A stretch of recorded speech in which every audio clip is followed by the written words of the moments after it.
Hi, I'm Craig from Furniture Clinic, and in this video we're going to look at the Leather Re-Colouring Balm. This product is designed to restore colour to worn and faded leather. It will also colour minor damage, slight cracking and freshen up the colour of your leather in general. It can be used not only on furniture but car interiors, jackets, shoes, saddles and any other leather item. Let's take a closer look.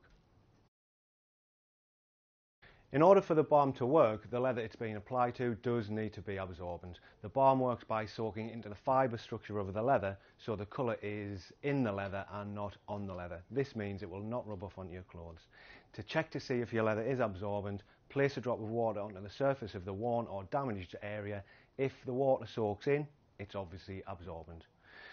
As it soaks in, the leather will become darker. This means you can use the balm to restore the colour.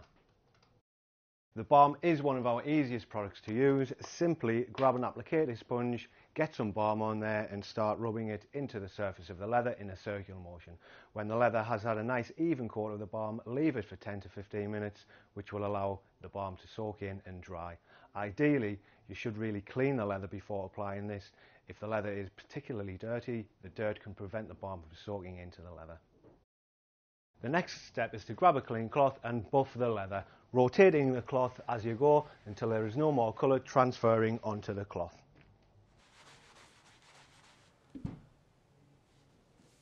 To help prevent fading and these problems reoccurring in the future, we would recommend protecting your leather with the leather protection cream. The Leather Re-Colouring Balm is available in 21 different colours. You will notice on the lid there is a label with 3 different shades. This indicates that this colour will not only work on these 3 shades but multiple shades of that colour, dark brown in this instance.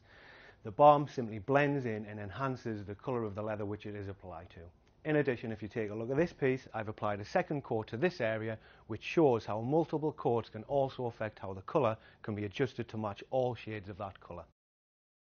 If you need to restore the colour to damaged areas, you need to consider how the actual damage looks.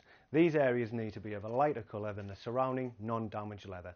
Take this piece of slightly cracked leather for example. The areas within the cracks are absorbent unlike the rest of the surface, so this is perfect for the balm to soak into those areas, add colour and tidy up the damage. So that was the Leather Re-Colouring Balm. If you've enjoyed this video, please hit the like button and subscribe, and if you have any questions, leave a comment. Thanks for watching.